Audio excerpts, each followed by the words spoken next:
This is a podcast about gossip, dirty laundry, chitter-chatter, and backfence prittle-prattle. In each episode, Joe Wilkinson and David Earl invite you lot, the lovely listeners, to send in any juicy gossip you might have heard over the years.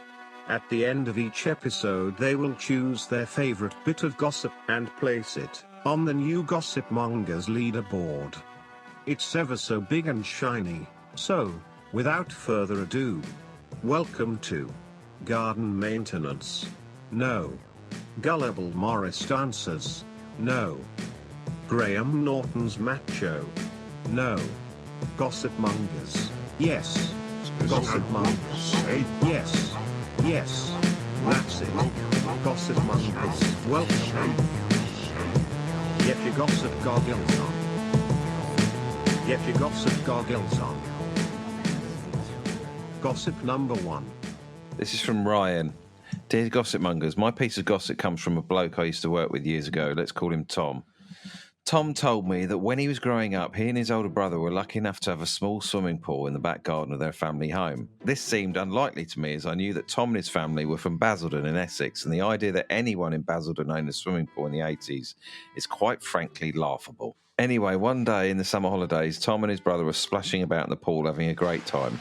Tom's brother told him to see how long he could go underwater for, and he would time it.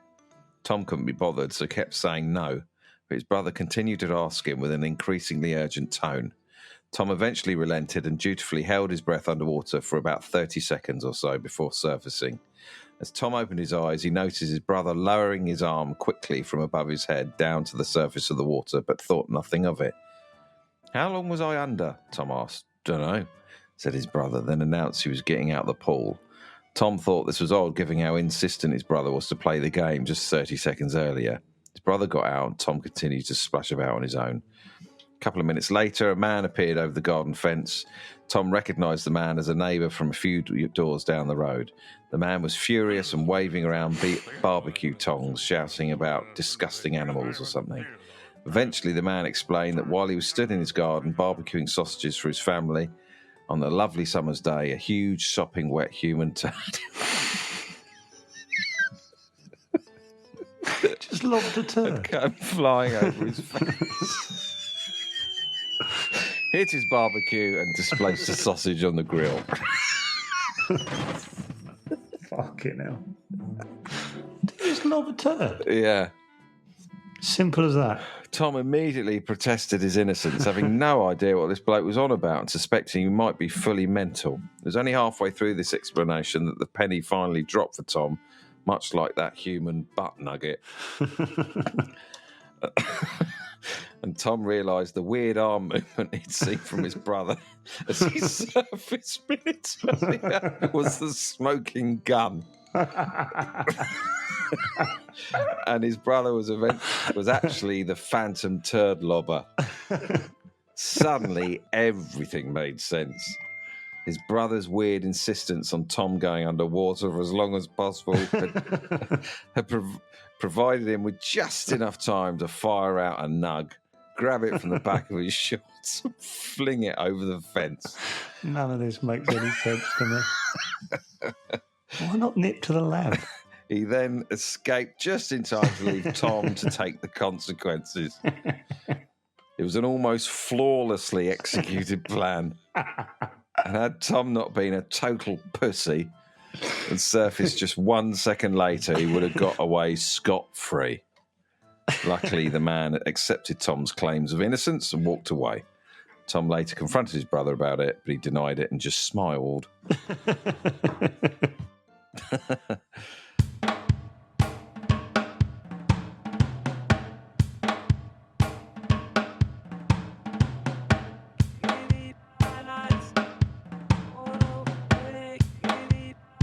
Lobber turd. Lobber turd. Lobber turd. Gossip number 2. My best mate has a dodgy neighbour called Mr. Brennan, or as he's locally known in the town as Slanty. has his abnormally large limbs, and he gives my mate a lot of grief for building shit extensions that look over my friend's garden and blocks his southern-facing sunlight. What? So, yeah. Say that all again? My best mate is a dodgy neighbour Well, called not Mr. all of it. Yeah, I don't know what's happening. It's got Basically, no... a bloke called Slant.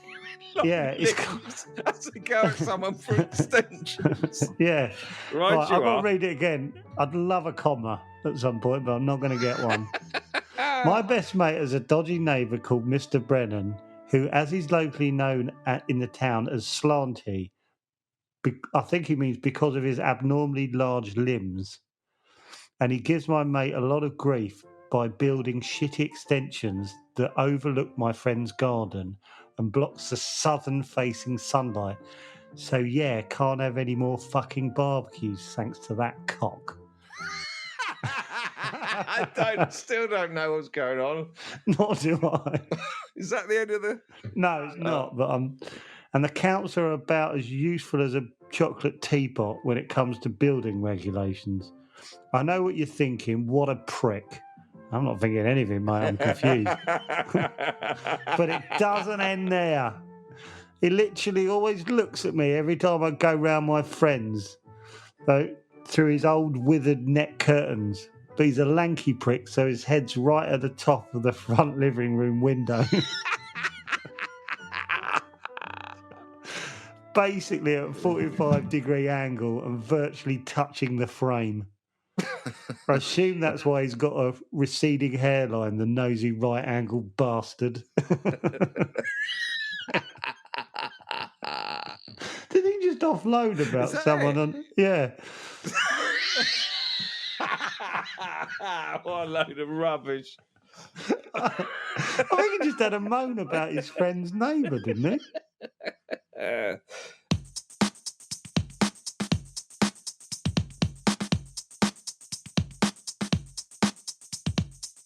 Another prick of a neighbour. This time some bloke with long arms and legs. Proper asshole. Slanty. Slanty. Slanty. Slanty. Slanty. Slanty. Proper asshole. Gossip number 3. This is from Anonymous. When I was 20, I moved to Inner Mongolia to teach English. I thought I was going to help at an orphanage, but after a month I realised that it was a regular school. The Canadian manager had told me it was an orphanage, so I wouldn't ask for a higher salary, twat. Anyway, I lived on a small street that had pet shops down one side of the street and restaurants down the other. But there was one shop, though, with a lady sat in the window who would tap on the glass when you walked past. My manager explained that this was a hairdresser happy ending massage parlour and encouraged me to get involved, telling me that he was a regular. At the time, I had a girlfriend back in England, so I didn't pursue things any further. However, I got really drunk on Mongolian vodka one night and was stumbling home and obviously made the choice to investigate. At the time, I didn't speak any Chinese or Mongolian. It's also worth pointing out that the city of Huihuaiti at the time... Oh, I know that, yeah. At the time had less than 10 foreigners in a city of 6 million.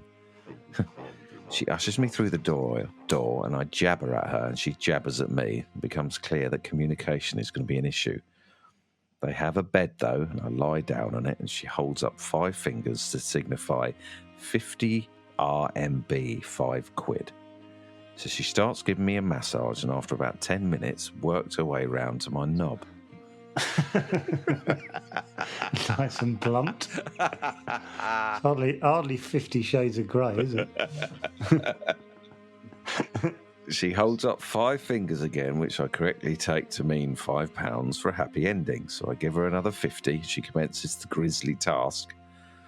But after a matter of moments, a thought hits her. She tries to explain something using 10 fingers. And although I don't know what she's on about, I guess that for an extra 100, something wonderful might happen. I'm very drunk. So fine, I give her another 100, at which point she yells to the back room and another beefy woman comes out.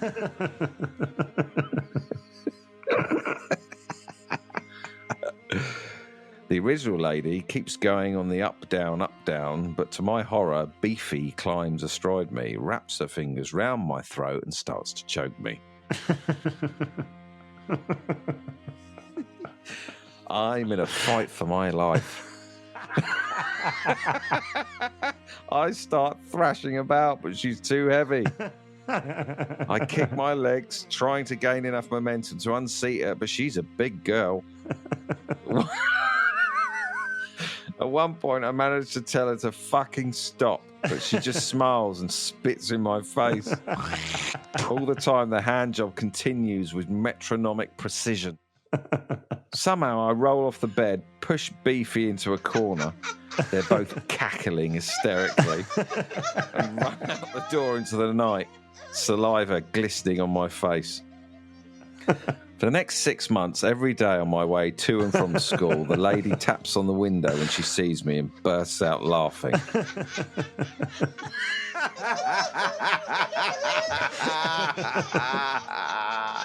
Where's Beefy? I feel uneasy about the situation. At one point, I get a new girlfriend called Rabbit, whose father is famous for leather trousers. I tell Rabbit about the night in question. She decides to investigate. She visits the shop. Basically, their only previous foreign customer had been my manager. He was into a bit of abuse. The lady had kindly been asking me if I wanted the same as the other foreigner. Terrible. 4 years ago, that manager died in a snowmobile accident. And his mum posted in Facebook asking for his friends to write their favourite story about their son. I resisted the urge. That was good. Superb. Yeah, well played, Luke.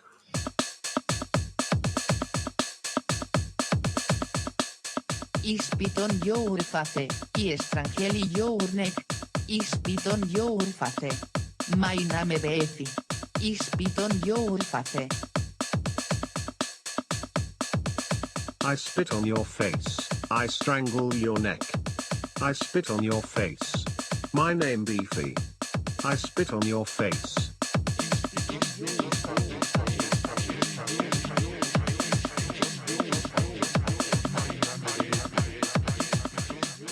Gossip number 4. Right. In my younger days, this is from Mark from Wigan. In my younger days, I played a lot of amateur rugby, so I've seen my fair share of shenanigans and skullduggery. For example, I used to play with a bloke called John, who got the nickname Tenpin because of the proclivity of sticking his fingers up other players' arseholes in a scrum like a bowling ball. Fucking hell. Why would you want... No game is worth... No, it really isn't. Just draw or lose. At half-time, if you saw Tenpin sitting there in the dressing room with a huge, great smirk on his face, you knew it'd only be a matter of time before he wafted one of his poo-soaked digits in front of someone's noses and asked them to guess which anus the smell had originated from. Fucking hell. Honestly. I just need to recap. So during the game, to gain an advantage, he pushes his fingers up the opponent's arse. Yeah, and they're all 18, 19 stone men with big cracks. Big arse. Do none of them wear pants or shorts? Oh, They just go around bottomless. Right. But the rumour I submit to you today is significantly more disturbing than a bit of Saturday morning arse play. It involves a mysterious bloke who played just once for our team. We knew him only as Ken. Ken didn't say much. Ken, what a great name. Ken didn't say much. He turned up to play, got changed into his kit, nodded at the coach when he was told he was starting on the bench. When he got on the pitch, it wasn't long before all hell broke loose. Ken, the rugby player. Mysterious rugby player. He sounds like he's 58. Yeah, he does. Someone swung a punch and players piled in. When the referee finally sorted everything out, Ken was sat there, blood pouring out of his mouth. He was taken off to the physio, so the physio could see what the matter was. But that is the last time we ever saw Ken. A few minutes later, I tackled one of the other team's players and noticed blood on his white shorts. I asked if he was all right, and he lifted up the material to reveal a massive, big, bloody chunk was missing from his arse cheek. A few weeks later, we heard that exactly the same thing had happened down the road in a different team. Again. He goes from team to team biting people's arses.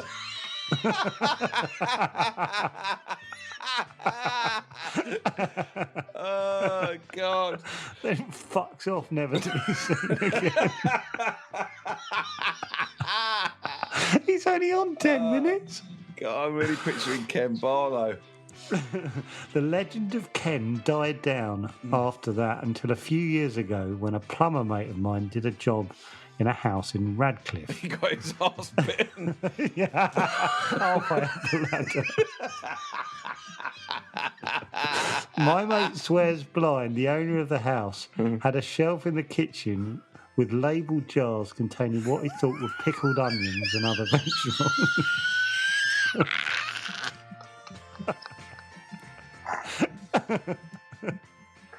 On closer inspection, they were bits of bum.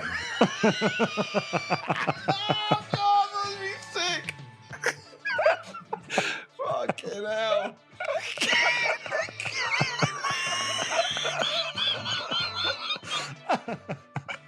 This is Ken in Radcliffe. Oh, God.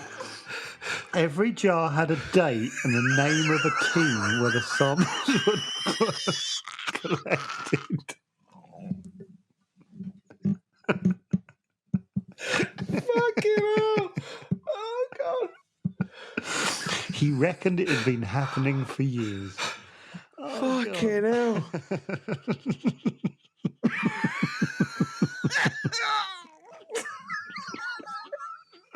Playing rugby's not enough for Ken. Oh, dear. Didn't see that coming. No, I did. I love how he whisked away. Saw him again. Do you want to fuck off, Ken? Yeah. Fucking hell. Oh. Who was that? What was the dog that just walked the earth? No, like, what's the TV program with the dog? Lassie? Littlest Hobo. Like the Littlest Hobo. Oh, fucking hell. It's like Ken this bites, weird but- serial killer just going around different rugby league sides. Fucking hell. He must keep it in his mouth and then deposit it like when he gets in the car. Puts a label on it. There's a jar in the glove By the way, that plumber's obviously talking. Just suddenly dawned on me. Also, I imagined it like it's a really nice kitchen. He's got jars of arse on the shelves But it's like with the really pasta. really nice pans hanging on the wall and stuff, Oh, and then just fucking hell. one Oh, my corner's got God. jars of arse. Astonishing bit of gossip. That's going to be in the top 10. Easy peasy. God, that confident. fucking finger up the arse seems years ago. It's just a little amuse bouche. A palate cleanser. Oh, flipping hell.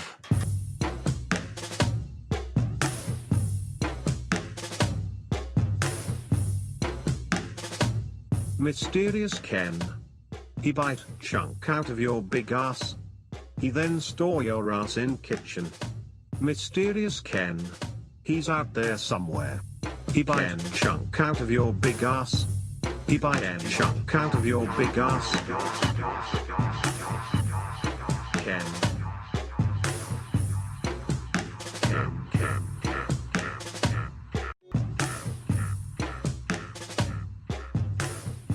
Gossip number 5. Hi guys, I'm writing to you about my neighbour from the early 90s. His name was Paul and he lived with his wife and 4 daughters a few doors away from my family in Northern Ireland. I was very young, so I don't have actual memories of this, only gossip and rumours, which is obviously the best source of information. Firstly, the council had to visit Paul repeatedly because of the general condition of the house and the odd assortments of animals that their family tended to hoard. Once they had to visit because they were keeping a donkey in the back garden of the council house in the middle of a busy town. When they investigated further, they apparently found a turtle living in the bath, meaning the family hadn't been bathing for several months.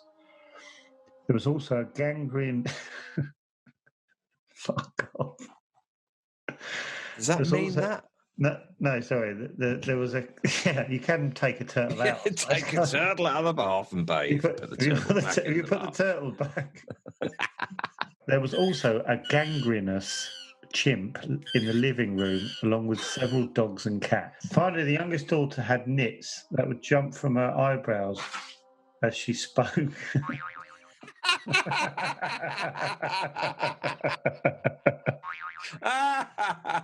Oh. Do you think the speaking set them off? Do you think that what it was? It was the noise. What? Do you think it was her talking that made them jump? Well, they got all nervous. Well, The noise disturbs them. God, Why God. would Brilliant image in my head. so am I. When she sat there quiet, nothing happens. I'm thinking of Michael Bentine. Who? You know Michael Bentine used to have a flea circus. Oh, yeah. Like doing trapezes off her eyebrows. That only happens when she starts talking. Oh, God. Oh God, this doesn't really count as hoarding animals, although they were trying to escape, much like the others.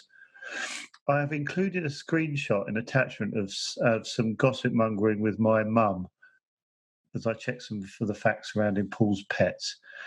Happy gossiping, lots of love, CF. If this is selected, please don't use my name in case he sends the gangrenous chimp after me. Oh, Yeah. I like that. Yeah, fucking hell. Please jumping from her.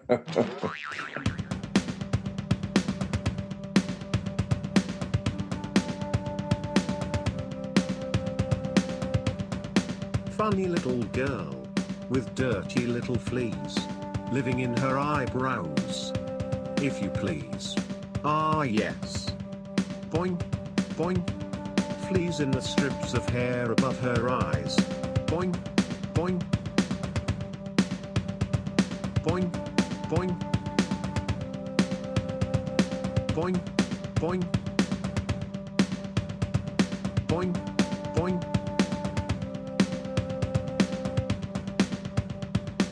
Gossip number 6. This is from Anonymous. Hi, Gossipmongers. This rumour concerns a young lady who was known to me in the late 2000s and took place near Glastonbury in Somerset when we were about 17 or 18 years old.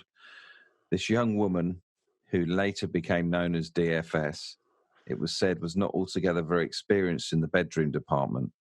In our second year at college, she and a chap called Seb were courting and things were going swimmingly.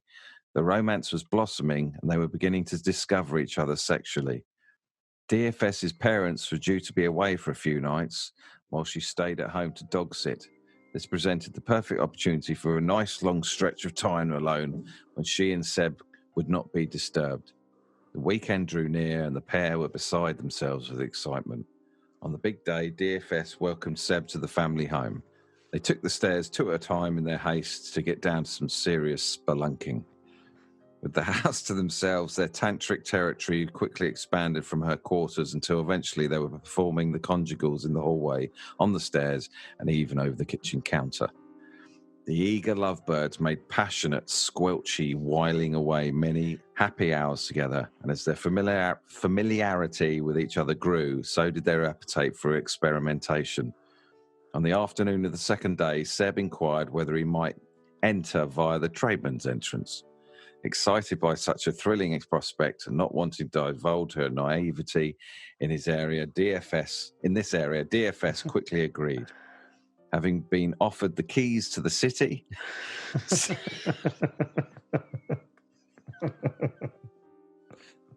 Seb readied himself while DFS made herself comfortable kneeling on the family sofa. The lad presented himself, slowly at first, member poised, twitching with anticipation, and as he pushed forth, became acquainted with her starry-eyed bunghole.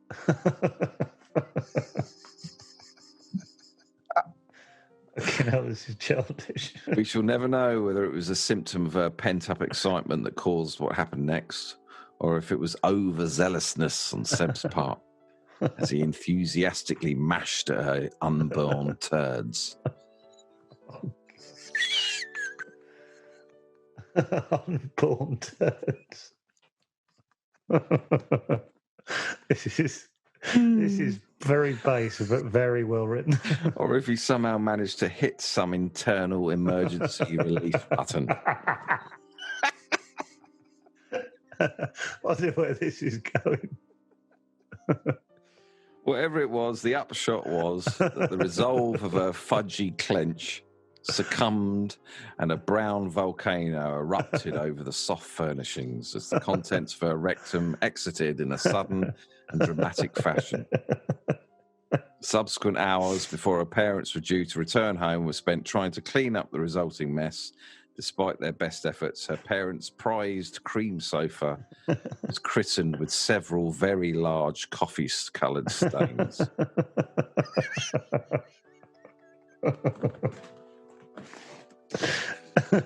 When her family arrived home, unable to face the embarrassment of admitting what had happened, DFS concocted a cover story. And it was to be Ralphie, the family's beloved pooch, who'd shoulder the blame. In the arm, she spun to cover for a buggery-related mishap. Ralphie had been taken ill. She described a range of fictional symptoms, which included bountifully opening his bowels upon the furniture in a spectacular and almost effervescent upset. Concerned for the welfare of their pup, her parents rushed the dog to the vet and relayed the fictional menu of symptoms. From the description, the vet deduced that the hound must be near the end of his natural life and gently explained that the kindest thing to do would be to have the dog put to sleep.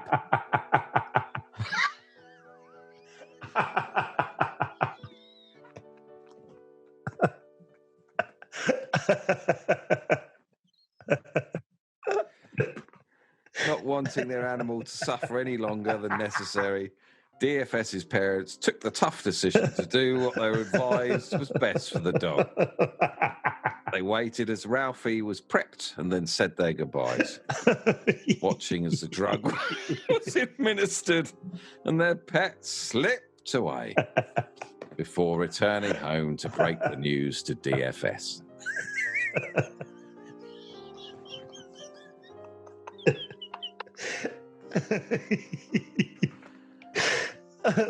P.S. The last I heard, DFS was living in a garage squat with 10 or so hippies.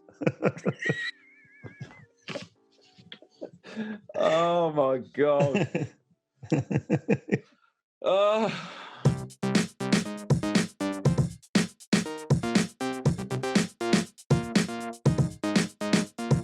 Shat on the sofa. Blamed it on the dog. Oh yeah. Oh yeah. Shat on the sofa. Blamed it on the dog. Oh yeah. Oh yeah. D. If. S. D. If. S. D. If. S. D. If. S.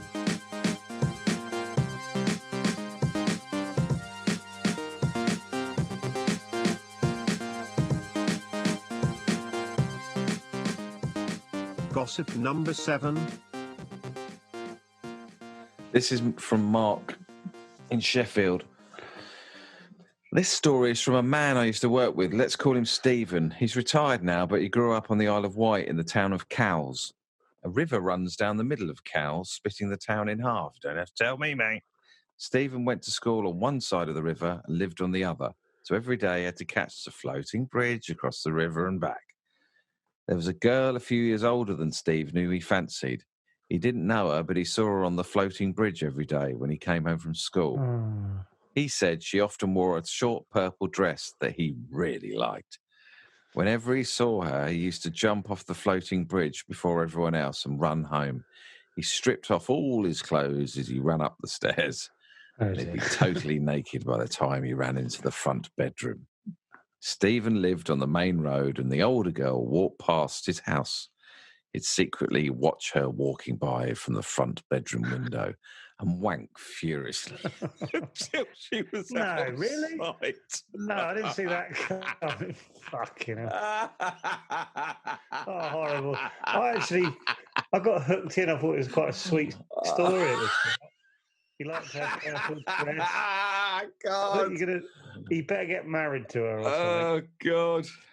Flipping hell. Stephen's after-school window wanks took place regularly and without a hitch. Every day, running off the floating bridge, declothe on the stairs and arrive at the front bedroom window, cock in hand, just in time. One day, everything was normal. Stephen ran naked into the bedroom. Everything was not normal. Fucking was not. He'd been at the window 5 or 10 seconds when he heard a voice behind him. Stephen, what are you doing? It was his sister in bed who had stayed home ill. It was his sister's bedroom he used for window wanks. Stephen ran from the room, trying to cover his pubescent penis, and remarkably, Stephen's sister never mentioned the incident to him again. Another story from Stephen, who's a self-confessed filthy bastard. He was recently laid naked on his bed on his side, tugging himself off. At the moment he climaxed, the dog ran in and licked his bumhole. Stephen said he didn't want to enjoy it, but he did. Oh, the guilt.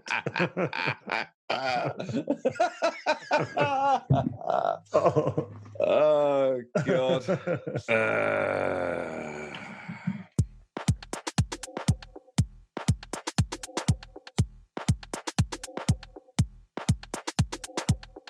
Joe Wilkinson and David Earl will now choose their favourite rumour.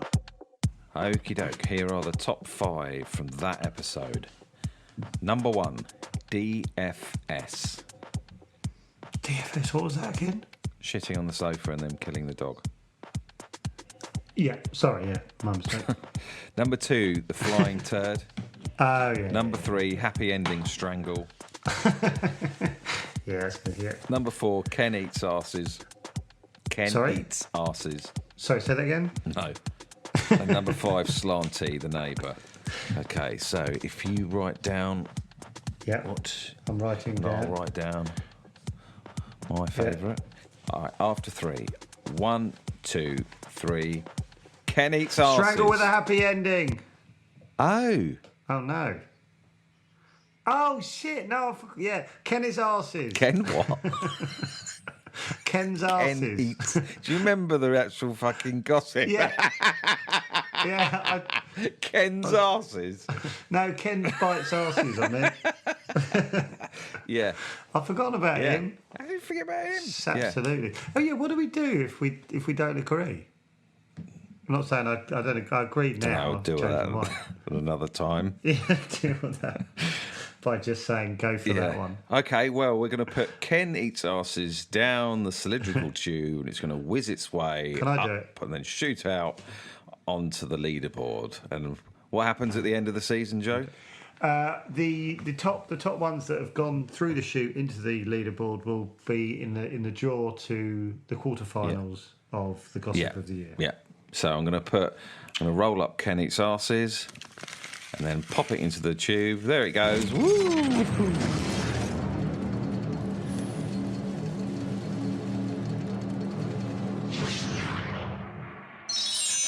And on to the leaderboard. Ken eats asses. So he's by default he's top, Yeah. isn't he? Look. Now, do you reckon he'll stay there for quite? I think he's going to stay top for quite a while, but that's just my. Yeah. Well, all right. Dunno. Who gives a shit? Who gives a fucking shit? It's just a way of ending the podcast, isn't it? Let's be honest. Bye bye Everyone's for now. switched off at this point, anyway. Okay, see you on the next one, everyone. Oh yeah. See you on the next one, everyone.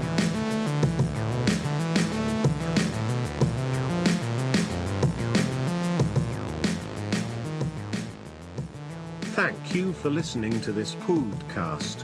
Remember, if you know of any unsubstantiated rumours, send it in to gossipmongers@yahoo.com. Until the next time, keep your little ears open for all that juicy goss. Goodbye.